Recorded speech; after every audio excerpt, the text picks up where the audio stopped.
안녕하세요. 김성길 목사와 함께하는 GTS 말씀 묵상 시간입니다. 네, 오늘은 네 번째 주간의 여섯째 날 묵상입니다. 오늘 묵상의 주제는 배우고 응용하기입니다.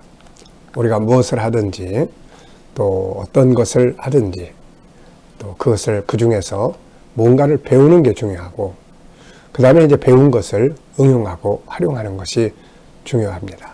그래서 말씀도 또 공부도 세상에 살아가는 모든 삶도 성공했던 것도 실패한 것도 그 속에서 다 배우는 게 중요하죠. 아이들이 실수를 하거나 그러면 왜 그렇게 했냐고 야단치기보다는 거기서 배운 게 뭐야? 라는 한마디의 질문을 해주면 훨씬 효과적인 교육이 될 수가 있습니다. 자, 오늘 그러면 말씀을 통해서 오늘 우리가 배워야 할 것은 뭔지 그리고 응용해야 될 것은 무엇인지들을 한번 생각을 해보겠습니다. 자, 오늘도 그림을 정리를 해보죠. 멋진 그랜드 피아노가 한 대 올라와 있습니다. 이걸 보면 무엇을 느끼시나요? 예, 저는 두 가지를 적어봤습니다. 하나는 너무 멋지고 아름답다.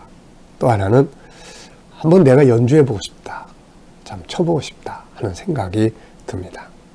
피아노 연주 정말 멋진 것이죠. 자, 두 번째는 그림을 분석하는 것이죠. 그래서 우리의 생각, 집중력, 분석력을 키우는 거예요. 자, 우선 눈에 보이는 것과 또 보이지 않는 부분을 찾아보시면 됩니다. 항상 뭘 하든지 눈에 보이는 것, 아는 것, 익숙한 것에만 매이지 말고 보이지 않는 것, 새로운 방법, 더 나은 것들을 찾는 노력을 할 수 있어야 합니다. 똑같은 방법을 계속 오래 하면 결국은 도태되게 되는 거죠. 누군가는 또 새로운 방법을 들고 나오기 때문에 그렇습니다. 그래서 항상 우리는 익숙한 것에 매이지 말고 보이지 않지만 더 나은 방법을, 숨겨진 것들을 찾는 노력을 할 수 있어야 합니다. 자, 우선 이 그림을 분석을 해보면 눈에 보이는 부분은 그랜드 피아노 한 대와 앉을 수 있는 연주자가 앉는 의자, 그리고 그림자가 있는 것 같아요. 자, 보이지 않는 부분들에는 뭐가 있을까요? 사실 보이지 않는 부분이 훨씬 더 많죠. 우선 피아노가 가지고 있는 그 안에 부속들이 있을 거고, 또 의자도 뚜껑이 열리잖아요. 그 안에 뭔가가 있을 거고, 또 이 피아노의 주인도 분명히 있을 텐데 안 보입니다. 또 피아노의 가치가 얼마나 되는지 이것도 보이지 않지만 존재하는 것이죠. 그리고 무엇보다도 소리는 나타나지 않죠. 그리고 연주자의 행복이라든지 또 듣는 자들의 행복이라든지 이런 것들은 분명히 다 존재하지만 보이지 않습니다. 그러나 이런 것들에 관심을 잘 두면 뭘 정리할 때도 보이는 부분만 막 하기보다는 소리가 어떤지 안 보이는 부분에 신경을 쓰고 또 듣는 사람들이 어떻게 들을 것인지 이런 데 신경을 더 쓰면 훨씬 효과적인 관리도 할 수 있고 연주도 할 수가 있습니다. 자, 세 번째입니다. 그림에서 가장 중요한 것은 무엇이라고 생각합니까? 저는 세 가지를 적어봤습니다. 가장 중요한 것 세 가지. 첫째는 소리죠. 만약에 이게 조율이 안 돼서 소리가 나면 아무리 멋진 피아노라도 듣기가 싫습니다. 그런데 조율이 잘 돼서 아주 멋지게 나는 소리는 정말로 행복을 만들어줘요. 자, 두 번째는 이제 어떤 음악을 연주할 것인가가 또 중요하죠. 막 이런 방탕과 타락하는 술집이나 이런 데서 막 이런 연주를 하는 것을 할 것인지 아니면 이것을 거룩한 또 사람들에게 어떤 멋진 영감을 줄 수 있는 또 하나님을 찬양하는 데다가 사용하느냐 어디에 사용하느냐에 따라서 달라지게 됩니다. 그래서 소리, 그 다음 어떤 음악을 연주할 건가, 어디에 사용할 건가. 네, 여기에 따라서 가치도 달라지고 다 달라지죠. 네 번째는 기억력을 키우는 것이에요. 자, 이 그림을 보고 떠오르는 것들이 있으면 한번 쭉 적어 보시기 바랍니다. 저는 일단은 시편 150편을 적어 봤어요. 왜냐하면 여기는 하나님을 찬양하는데 모든 악기가 다 동원이 돼요. 나팔, 비파, 수금, 소고, 현악, 퉁소. 이때 당시에 피아노가 없었으니까 그렇지 만약에 피아노가 있었다면 여기도 피아노도 등장을 했으리라 생각을 합니다.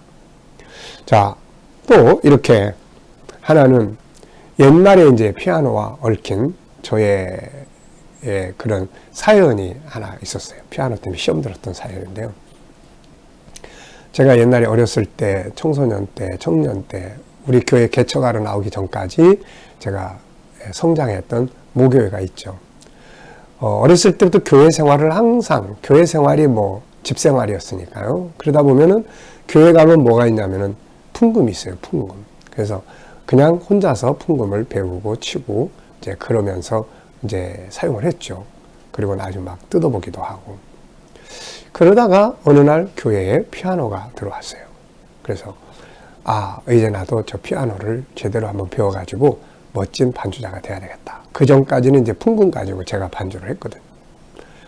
그런데 피아노가 딱 들어왔는데 어느 날 수요일 날 교회를 딱 가보니까 웬 반주자가 와서 앉아 있는 거예요. 그래서 나는 이제 책도 갖다 놓고 피아노를 제대로 한번 연습을 해서 좋은 반주자가 돼야 되겠다 그러는데 목사님이 나한테 아무 말씀도 없으시고 반주자를 싹 바꿔버린 거죠. 사실은 그게 정상인데 저는 사실 정반주가 아니거든요. 그냥 알아서 치는 반주니까. 그런데 그때 그게 너무 막 시험 들어가지고 막 속상해가지고 우리 시험 들면 그 다음에 오는 게 있죠. 이제 내가 교회 떠나야 될 시간이 됐나 보다. 그러면서 마음을 추스르느라고 아주 애먹었던 때가 있었어요. 지내놓고 보면은 사실 당연한 거죠. 왜냐하면 저는 목사님이 늘 편한 사람이고 또 그냥 교회 이것저것 막 구준일 다 했던 사람이니까 그 속에서 반주자가 없을 때 제가 필요했던 거고 이제는 피아노도 왔고 제대로 된 반주자가 이제 왔으니까 그 반주자가 일하는 게 당연한 건데 괜히 제가 쓸데없는 욕심 때문에 시험이 들었던. 근데 어쨌든 피아노를 보면은 그때 일이 많이 생각이 납니다. 자, 여러분, 우리도 가끔 가다 보면은 그런 경우들 있잖아요. 내가 하던 일을 누군가 와서 대신하면 내가 필요 없는가 보다. 이런 시험에 빠지는 일이 없었으면 좋겠어요. 왜냐하면 다 필요하죠. 다만 이제 저는 그때부터 무슨 생각을 했냐면 그래, 내가 뭔가를 하려고 하기보다는 누군가가 오면 그 사람이 일할 수 있도록 정착하도록 도와주는 것이 내가 해야 될 역할인 것 같다. 이게 정말 중요하다 하는 생각을 갖기 시작을 했습니다. 여러분 얼마나 좋은 생각이에요. 네. 자, 세 번째는 이걸 보면서 어디에 사용하면 좋을까라는 생각을 좀 해봅니다. 네. 여러분들도 피아노를 보시면서 얽힌 생각이 있으면 기억력을 강화시키는 차원에서 한번 적어보시기 바랍니다. 다섯 번째는 이 피아노를 가운데 두고 앞부분을 상상해서 그려보세요. 만약에 이거 앞에 그림을 그린다면 어떤 그림을 그릴 수 있을까요? 저는 이 피아노를 이제 만드는, 피아노를 공장에서 만드는, 제작하는 단계를 그려보고 싶고요. 다음 그림을 그린다면 이제 연주자가 올라와가지고 막 멋지게 연주를 해서 앉아있는 청중들이 행복해하는, 또 하나님께 영광을 돌리는 연주를 한다면 하나님 기뻐하시는 그런 그림을 그려볼 수 있을 것 같습니다. 이 다섯 번째는 우리 인생의 여정을 살펴보라고 해놓은 코너예요. 과거에 내가 오늘의 날 만들었고 오늘 내가 어떻게 살고 뭘 준비하느냐에 따라서 앞으로 5년, 10년, 20년 뒤에 나의 삶이 만들어지게 되는 것이죠. 그래서 우리가 미래의 나를 생각을 하면 오늘의 나를 바꿀 수 있어야 되는 거죠. 제가 오래전에 택시를 탔는데 그 택시 아저씨가 이제 담배를 피다가 내가 타니까 담배를 껐어요. 그러면서 운전을 하시면서 이런 말씀을 하세요.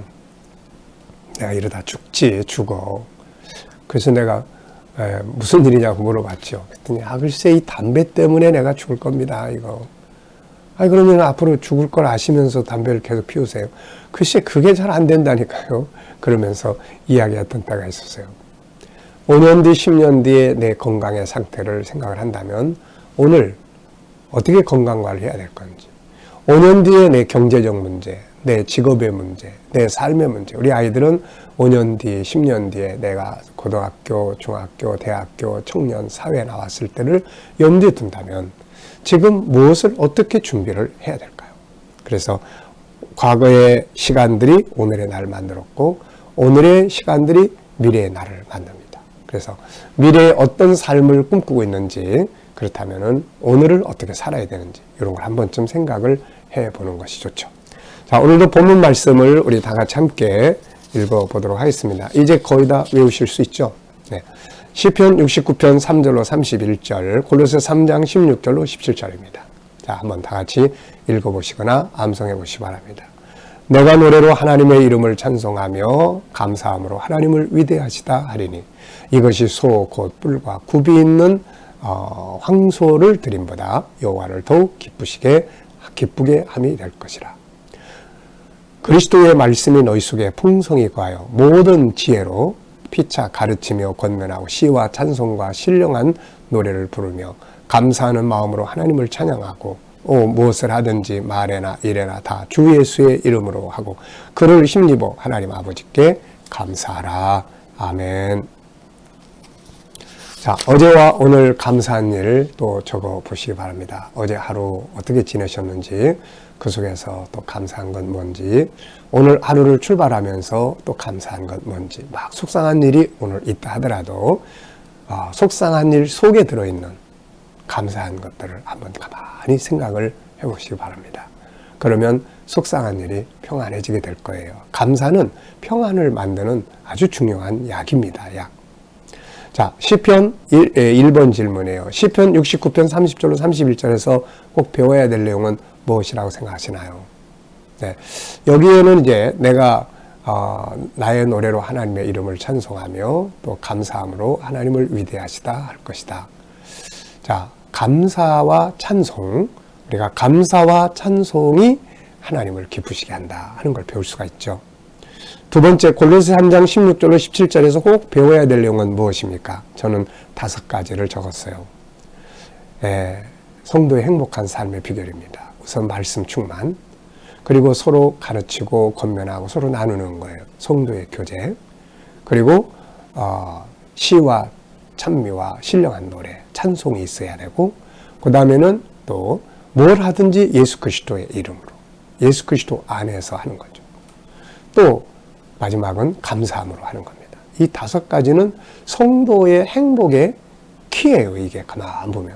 그래서 항상 말씀 충만하고, 그 다음에 또 찬송이 충만하고, 성도들이 서로 피차에 가르치고 나누고, 아는 건 전해줘야 되거든요. 나눌 때 은혜가 배가 됩니다.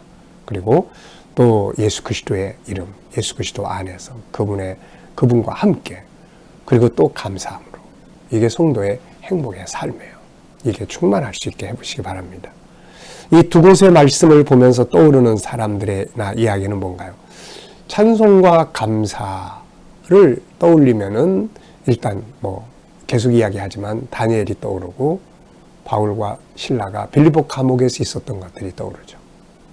찬송과 감사, 말씀 이런 것들은 참 기적을 만드는 힘이에요. 이거 잃어버리지 않도록 우리는 해야 됩니다. 자, 질문 만드는 코너예요. 자, 항상 우리는 질문 많이 해야 돼요. 질문이 변화 발전의 키이기 때문에.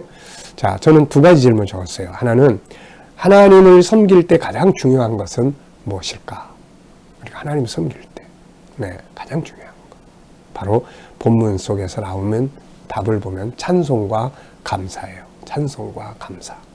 사랑과의 관계도 그런 것 같아요. 사랑과의 관계도 항상 기쁘게 노래를 부르고 감사하면서 사는 사람 보면 참 행복하잖아요. 그리고 가까이 하고 싶고 그런 사람들과 같이 일하면 즐겁습니다. 그래서 성공의 비결이기도 해요. 이게 맨날 인상 쓰고 짜증내고 뭐라 그러면 그냥 원망하고 막 이런 사람들하고 같이 일하고 싶지 않잖아요. 이게 두 번째는 성도가 생명력 있는 삶을 사는 비결 무엇인가? 5가지. 그리스도의 말씀 충만, 그 다음에 지혜를 가지고 서로 함께 나누고 가르치고 소통하는 교제, 그 다음에는 찬송, 그리고 예수 그리스도 안에서, 그 다음에는 감사함으로. 이렇게만 하면은 참 행복한 삶을 살아갈 수가 있죠. 자, 오늘 응용해 보고 싶은 말씀은 무엇입니까? 저는 감사, 찬송, 예수의 이름 이렇게 적어봤습니다. 오늘도 뭘 하든지 예수님 안에서 그분의 이름으로 해보고 또 속상해도 감사함으로 해보고 또 찬송도 부르면서 그렇게 살아보면 우리의 삶이 훨씬 더 행복하리라 생각을 합니다. 자, 과제입니다. 내가 가지고 있는 것 중에서 하나님 나라와 주의 영광을 위해 사용할 수 있는 것들, 이미 사용되고 있는 것들은 무엇인가요? 시간, 재능, 또 복음, 재물, 이런 다양한 것들을 통해서 선교도 할 수 있고, 복음도 전할 수 있고, 재능 나눔도 가질 수 있고, 봉사도 할 수 있고, 다양하게 하나님 나라를 위해서 일할 수 있습니다. 우리가 가진 것들이 하나님 나라를 위해서 그래도 좀 사용이 돼야 좋지 않을까요? 자, 6번째 재능 개발의 기도문인데요. 오늘 재능 개발은 사회성이에요. 감성, 또 SQ, EQ가 다 포함되어 있는데요. 어디 가든지 소금의 능력, 소금은 업무적 능력이에요. 업무 처리를 잘하는 능력이에요. 또 빛, 이거는 신뢰성입니다. 선한 행동이죠. 영향력을 미치는 사람, 재능 개발, 장점 찾아 전문가 되기, 배움과 응용의 능력, 융합의 능력, 도전 정신, 리더십, 주도적 삶, 자기 반성하기, 책임감 키우기가 되겠습니다. 자, 오늘도 본문 말씀과 함께 좋은 하루, 행복한 하루가 되시길 바랍니다. 기도하고 마치겠습니다. 주님, 감사합니다. 오늘로 주신 말씀 잘 기억하고 오늘 하루도 참 복된 하루가 되게 하여 주시옵소서. 오늘도 하나님 우리 성도들과 자녀들 재능 개발이 잘 이루어지게 하여 주옵소서. 어디 가든지 업무적 능력이 뛰어나고 또 신뢰성을 갖고 영향력을 미치는 사람이 되고 재능 개발을 잘하고 장점을 찾아서 전문가가 되고 배움과 응용의 능력을 잘하고 융합의 능력을 갖추고 도전정신, 리더십, 주도적 삶, 자기 반성하기, 책임감 키우기의 능력을 갖게 하여 주시옵소서. 오늘도 우리 자녀들과 친척들, 동료들 중에 믿지 않는 자들 주께 돌아와 구원받게 하시고 우리 자녀들과 성도들이 머무는 곳마다 하나님 이 코로나 또 확장되고 있는데 이 속에서 꼭 보호하여 주시옵소서. 저희들이 믿음으로 일하는 직장과 사업장들이 형통하게 하시고 무엇보다도 기계적으로 살지 않고 창의적으로 일할 수 있게 하여 주시옵소서. 주님, 또 질병에서 치료받는 성도들 모든 질병에서 다 아픔에서 자유하게 하여 주시고 또 이 나라와 민족 붙들어 주셔서 이 땅에서 코로나가 속히 잠잠해지게 하여 주시옵소서. 주님, 이 나라 거룩한 나라, 선교의 나라 되게 하시고 지도자들은 이 나라를 바른 길로 이끌어갈 수 있도록 지혜와 총명을 더하여 주시옵소서.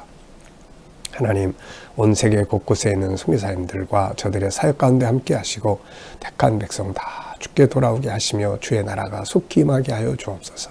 아버지, 오늘도 핍박받는 교회와 성도들이 끝까지 승리하도록 인도하여 주시옵소서. 감사하며 예수님의 이름으로 기도하옵나이다. 아멘.